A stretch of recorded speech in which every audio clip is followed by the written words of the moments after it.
আসসালামু আলাইকুম বাংলাদেশি ভাইয়েরা। বাংলা ভাষা একটা মিশ্রণ ভাষা। মাইগ্রেশনের যুগে, ডেমোগ্রাফিক্যাল যুগে পৃথিবীটা মাল্টিকালচারাল হয়ে গেছে। ডেমোগ্রাফি, মাইগ্রেশন এগুলো বুঝাইতে হলে তো ভাই আবার অনেক টাইম লাগবে। বুঝে নিয়ে এককভাবে বুঝলাম ডেমোগ্রাফি কি। ডেমোগ্রাফি ডেমোগ্রাফি থেকে migration, immigration, migrant, immigrant, foreign citizen, citizen, এই সমস্ত সব শব্দগুলো বের হয়েছে ডেমোগ্রাফি সব সাবজেক্ট থেকে, ডেমোগ্রাফি থেকে। এনিওয়ে, যেটা বলতেছিলাম, পৃথিবীটা মাল্টিকালচার। কোনো ভাষা একদম পরিপূর্ণ নিজস্ব ভাষা, এটার নজির খুবই কম। উর্দু, ফার্সি, হিন্দি, ইংলিশ, আরবি, বাংলা, বাংলাও একটা মিশ্রণ ভাষা। শহীদ মিনার আরবি শব্দ, আইন আদালত আরবি শব্দ। আমরা বাংলায় আইন আদালত বলি, আসলে তো আরবিতে যদি বলি তাহলে হবে আইন আদালত। আমাদের বাংলা ভাষা তিনটা ভাষার সংমিশ্রণে, একদম তিনটা ভাষার সংমিশ্রণে আছে, গঠিত হয়েছে।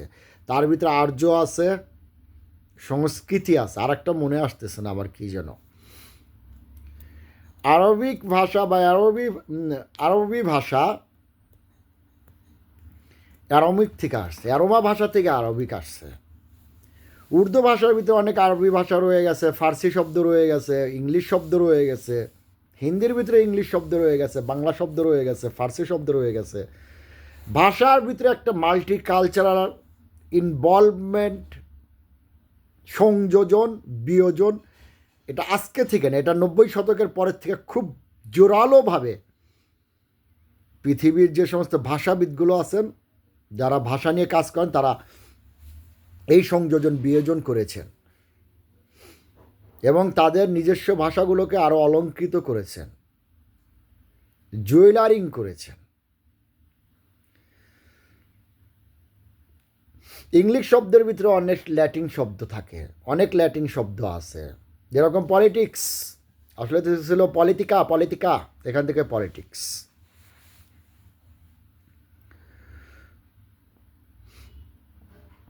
এরকমভাবে বাংলা ভাষার ভিতরেও অনেক বিদেশি অনেক শব্দ আছে, যেরকম আরবি আছে, ফার্সি আছে, হিন্দি আছে, ইংলিশ আছে, চেয়ার, ফ্যান, ইউনিভার্সিটি, মহাবিদ্যালয় না, ইউনিভার্সিটি বাংলা, বিশ্ববিদ্যালয় বা মহাবিদ্যালয়, চেয়ার বা কেদারা, কিছু কিছু পাওয়া যায়, কিন্তু সব কিছুর পৃথিবীর প্রত্যেক নিয়ে যেটা বোঝে প্রত্যেকটা ভাষার সংমিশ্রণ, অন্য অন্য ভাষার সাথে কোনো না কোনোভাবে মিল করে, সংযোজন বিয়োজন করে ভাষা গঠন করা হয়েছে।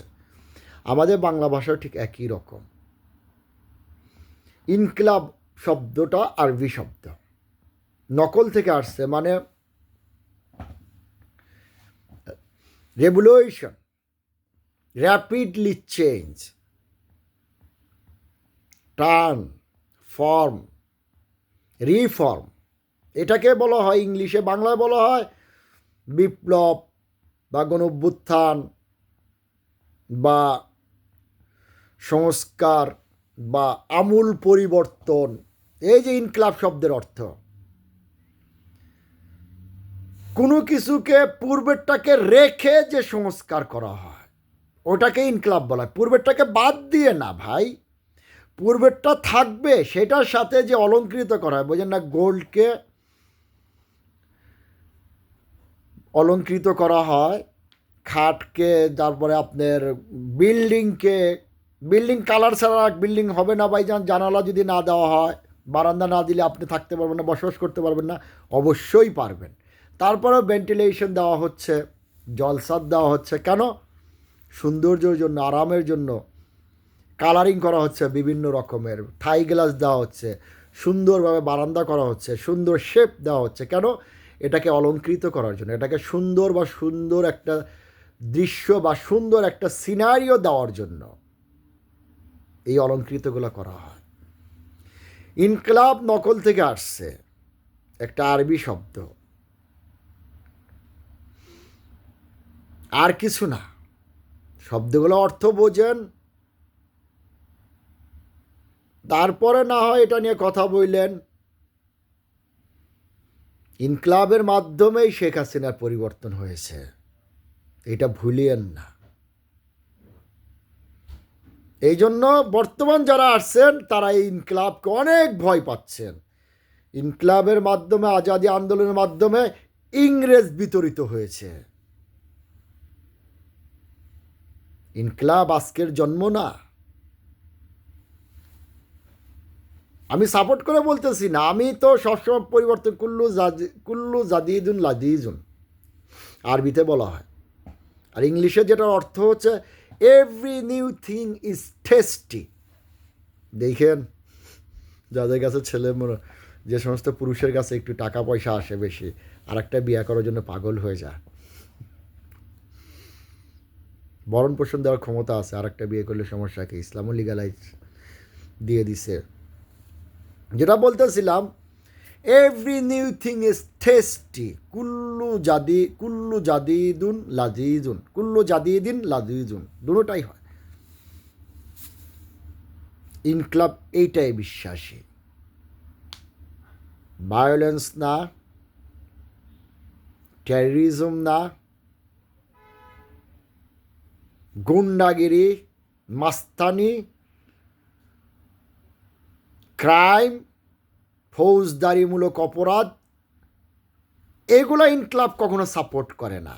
বরং ইনকলাব নতুনত্ব চায়, নতুনত্ব দেখতে চায়, যেটা ছিল। খারাপ তো না, আপনার বিল্ডিংটা 200 বছর আগে কালার করছেন, 50 বছর আগে আপনার বিল্ডিংয়ে যে কালারটা ফালায় রাখছেন সেই কালারই পরে আছে। ঝড় বৃষ্টি মেঘ বাদল এসে আপনার বিল্ডিংয়ের কালারটাকে নষ্ট করে ফেলছে, এটাকে নতুন করে অঙ্কিত করা, কালারিং করা, এটা খারাপ না, এটা কখনোই খারাপ না। আপনার বোঝার ভুল, যে আপনি বোঝেন না ইনকলাব শব্দের অর্থ কী। ভালো থাকেন। আসসালামু আলাইকুম রহমতুল্লাহ।